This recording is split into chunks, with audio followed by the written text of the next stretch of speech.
Good evening and welcome. Tonight we will be going over the history and geography of Baucau in East Timor. Now we are on the tablet, not because my map of East Timor is bad. Actually, I have a pretty good map of East Timor.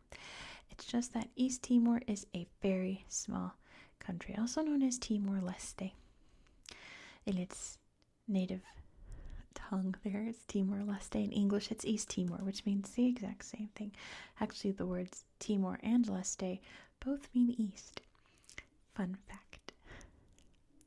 But let me show you, because here's East Timor, right? East Timor is a very small country. So while I have a pretty good map, it is a little map nonetheless. So I figured we'll just stick with the tablet tonight and see beautiful East Timor. So you can see that we are on the northern coast of the island of Timor. Baucau is the second largest city in East Timor. And let's see, that's not the city, that's just where the marker is for the municipality. I'm not even close. Oh, no. Watch, Google Earth has decided it doesn't want to work again. Because despite being the second largest city, it's still not very big. East Timor is a small place. Let's see. I've lost the city of Baucau. No way. Google Earth. Google Earth. Why would you do this? Oh, here it is, because I'm looking at the wrong part. Anyway, hello, welcome to my channel. Here's Baucau. Ignore all that. Baucau is the second largest city in East Timor, and kind of hard to find on a map. But it is near this beautiful coastline here, wedged between the coast and the very mountainous, jungly interior. It's all very lush and beautiful. We'll take a look at that in a minute.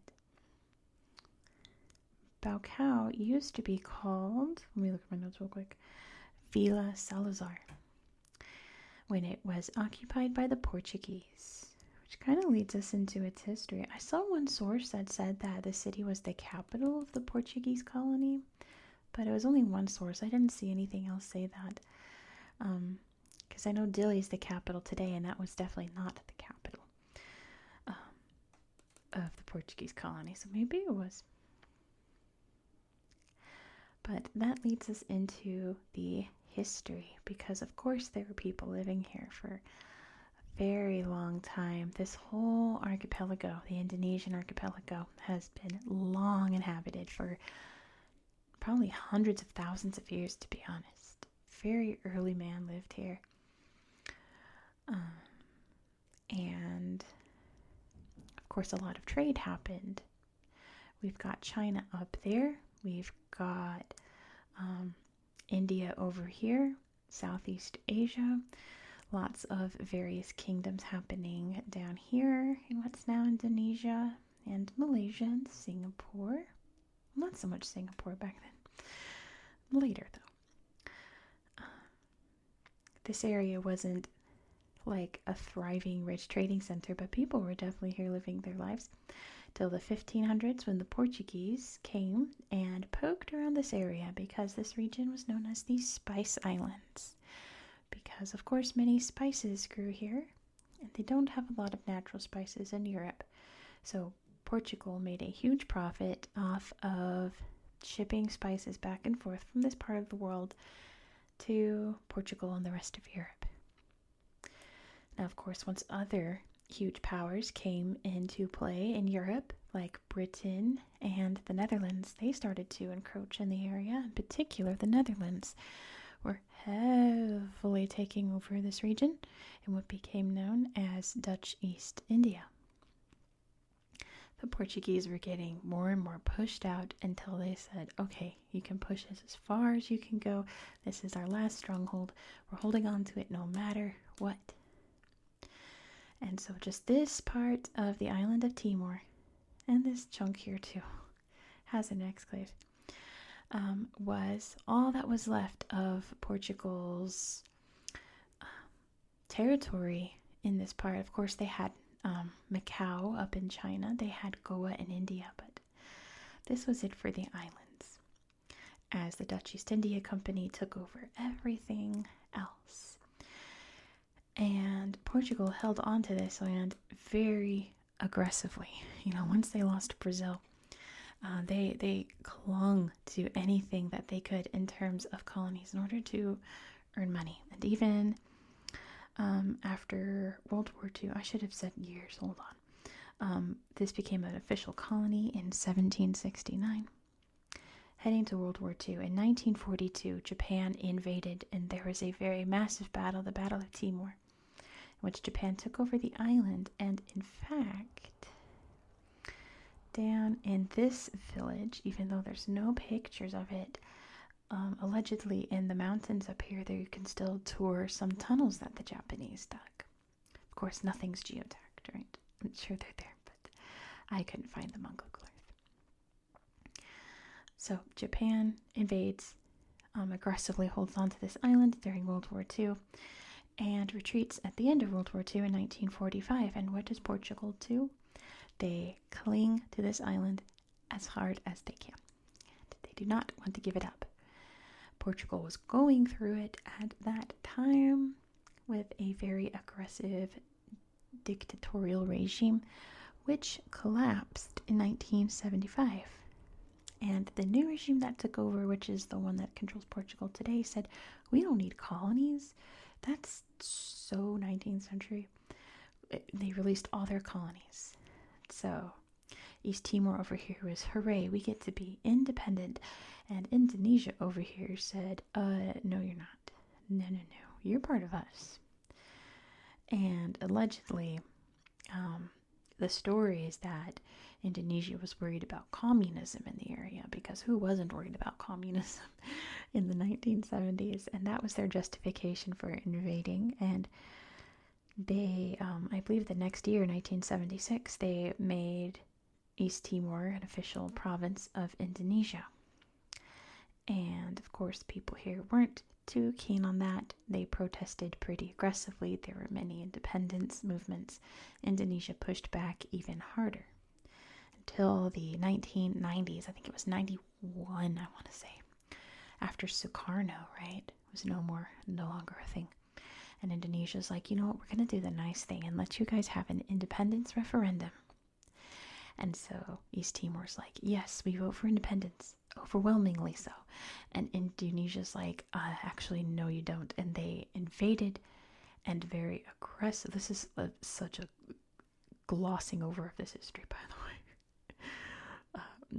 Not to belittle what's about to happen in history, but Indonesia very aggressively suppressed the Timorese here.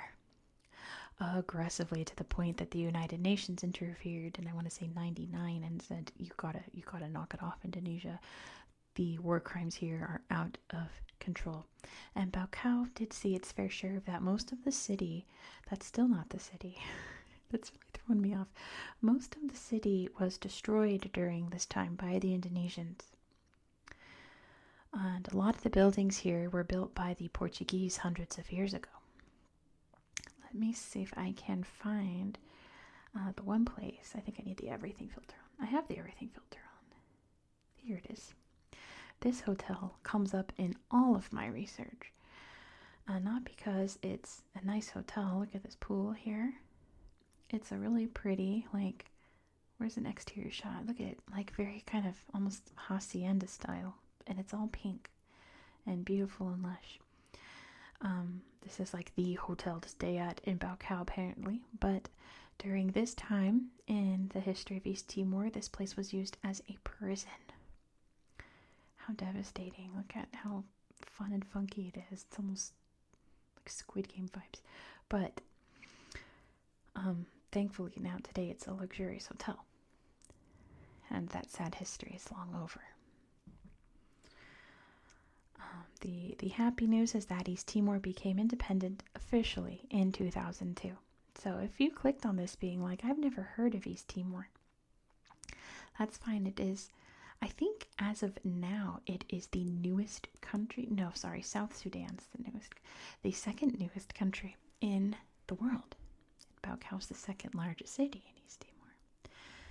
We're hopefully about to get a new country in a couple years nearby here in Bougainville, but that's another story for another day. That video is coming up in a couple months anyway, so we'll talk about Bougainville then. But that is the basic history of Timor-Leste and the Baucau region, to be honest. So let's poke around and look at some beautiful sights. We of course have the beaches, which, let's see, which was a good one. I think this one was really pretty. They're all really pretty, of course. Okay, not that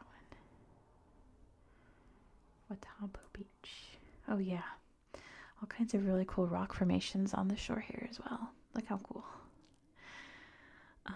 But apparently there are crocodiles in this area in the more mangrovey parts, so a lot of the beaches they don't recommend you to swim in, which is unfortunate because that's what I would want to do.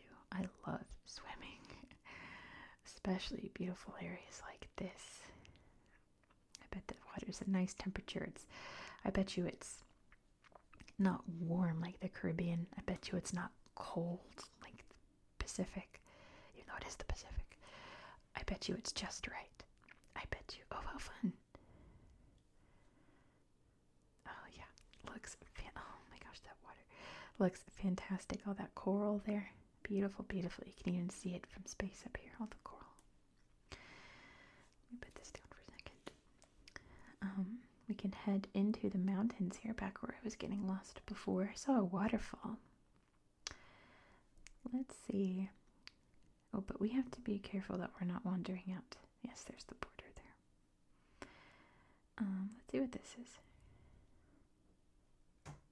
Oh, yes, okay.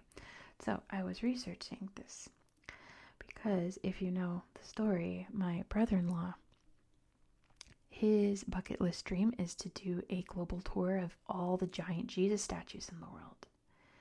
So I saw this slideshow and I was like, hold on, this area, there's East Timor's flag, by the way. This area doesn't have a giant Jesus, but Dili does. The capital of East Timor has a really cool statue, and it looks a lot like this. So apparently in the mountains here, I found some of Mary. I found that one of Jesus, which is a reconstruction of the one in Dili, much smaller. They're all over the mountaintops here, which is pretty cool. I'm a fan of putting statues on top of mountains. I'm a fan of putting cool things on top of mountains. It's something to hike to and brag that you could take a picture with and say, I made it to the top. Look at this statue. Here's the waterfall I found. So hopefully someday I'll get to come to East Timor to see the big Jesus statue there in Dili. It's a nice waterfall. I like that color blue. Let's see, is this another one? Cascata? Now we're just going to play on Google Earth and see the sights. Beautiful. Oh yeah, these are rapids. Oh wow. Oh, that's fantastic. I love that. Beautiful hiking trails. That's what I'm about. East Timor's the place for me, probably. You got beaches and hiking. I love places like that. That's a winning combo for me. Here's another one. Oh, but wait. I don't think we're Baucau municipality. Yep, I was getting dangerously close to the edge. That's what we already looked at, right? I think so. Let's find one more spot to look at. What's this? Oh wow. Oh, it's only 2 pictures. It's these trees. Let's see, there's a cemetery. Do you think cemetery is cool? No, it does. No pictures at all. Alright then, let's look at one more beach before the end of it. Unfortunately, the actual city of Baucau has like no slideshows. Let's see if I can find it again. Oh, I am wandering out. Where am I? How am I getting so lost? It's over here. Yes. The only slideshow I found, besides the hotel that I showed you, was this marketplace over here. Look how congested it is from above. there are only a couple good pictures here. I'll show you the first couple. Big, busy marketplace, the best kind, where it's just a jumble that you can find anything. Looks like hair products here and lotion, lots of clothes, and of course lots of fresh food, lots of fruits and vegetables, and look like corn maybe, some cornmeal maybe. All kinds of things.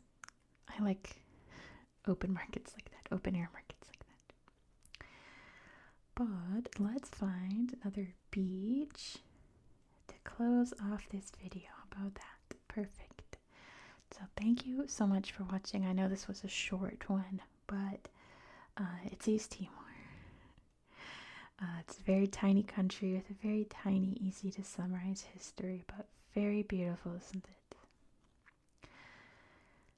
So thank you so much for watching. That would be me. If you enjoy this style of content, please consider subscribing. This is an ongoing series on my channel, like I mentioned. Next, we're going to be heading over to Nigeria. We're going to see a beautiful park there. Oh, which you know what that means. Where is he? He's over here. Hold on. He's over here. If you know my channel, that means Topple will be making an appearance tomorrow. So, we all love Topple, the ASMR elephant. If you've never heard him, be sure to subscribe, because you don't want to miss Topple, the ASMR elephant. You don't want to miss out. If you learned something new today, give this video a thumbs up. Let me know what you learned down in the comments. I hope you found this video to be relaxing and educational, and I hope that you have a good night. Good night. Good night. Good night.